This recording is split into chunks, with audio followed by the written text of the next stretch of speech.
আসসালামু আলাইকুম রহমতুল্লাহ। গোপন কথা প্রকাশ করা শয়তানি কর্ম। যারা সাত পর্দার অন্তরালে লুকায়িত গোপন বিষয়ে প্রকাশ করে দেয়। হযরত আবু নাদরা রাদিয়াল্লাহু তাআলা থেকে বর্ণিত, তিনি বলেন, তফরাহ গোত্রের এক ব্যক্তি আমার কাছে বর্ণনা করেছেন, আমি মদিনা তাইয়্যিবায় হযরত আবু হুরায়রা রাদিয়াল্লাহু তাআলা এর মেহমান হলাম। আমি রাসূল পাক সাল্লাল্লাহু আলাইহি ওয়াসাল্লামের সাহাবীদের মধ্যে হযরত আবু হুরায়রা রাদিয়াল্লাহু তাআলাকে ইবাদতে এবং অতিথি আপ্যায়নে সবচেয়ে যত্নবান দেখেছি। একদিন আমি তার কাছে বসেছিলাম, আর তিনি আসনের উপর একটি থলি হাতে নিয়ে বসেছিলেন। থলির মধ্যে কঙ্কর অথবা পাথর নিয়ে তিনি সুবহানাল্লাহ জিকির করছিলেন। যখন সব শেষ হয়ে যেত, তখন কৃতদাস সেগুলো একত্র করে পুনরায় থলির মধ্যে ভরে দিত এবং থলিটি তার হাতে তুলে দিত। তিনি পুনরায় তাসবিহ পাঠ শুরু করতেন। তাসবিহ পাঠের মাঝেই তিনি আমাকে বললেন, আমি কি তোমার কাছে আমার অবস্থা এবং রাসূলুল্লাহ সাল্লাল্লাহু আলাইহি ওয়াসাল্লামের হাদিস বর্ণনা করব না? আমি নিবেদন করলাম, অবশ্যই করুন।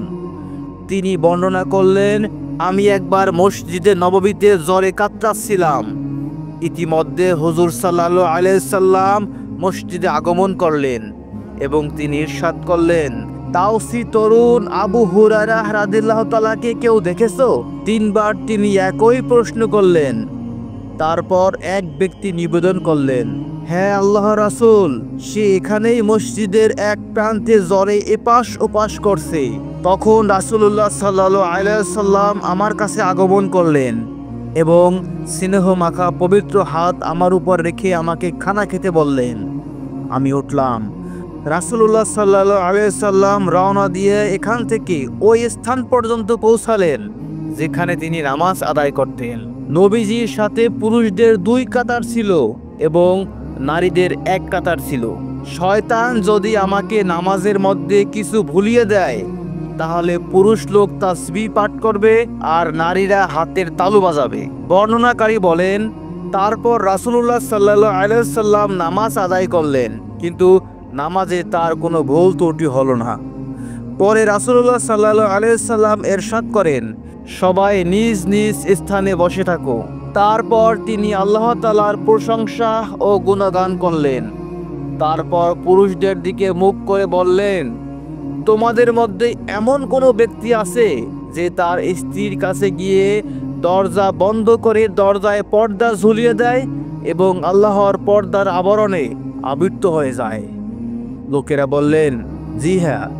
রাসূলুল্লাহ সাল্লাল্লাহু আলাইহি সাল্লাম বললেন, তারপর সে মানুষের কাছে বলতে থাকে, আমি এমন এমন করেছি, অর্থাৎ রাতের বৃত্তান্ত এবং স্ত্রীর রূপ সৌন্দর্য বর্ণনা দেয়। লোকেরা এ কথা শুনে নীরব থাকলেন। তারপর রাসূল পাক সাল্লাল্লাহু আলাইহি সাল্লাম নারীদের সম্বোধন করে বললেন, তোমাদের মধ্যে কি এমন কোনো নারী আছে যে এ ধরনের কথা অন্য নারীর কাছে ব্যক্ত করে? নারীরা এই কথা শুনে নীরব রইল। এরই মধ্যে এক নারী গোড়ালিতে ভর করে নিজেকে উঁচু করে দাঁড়ালেন, যাতে রাসূলুল্লাহ সাল্লাল্লাহু আলাইহি সাল্লাম তাকে দেখতে পান।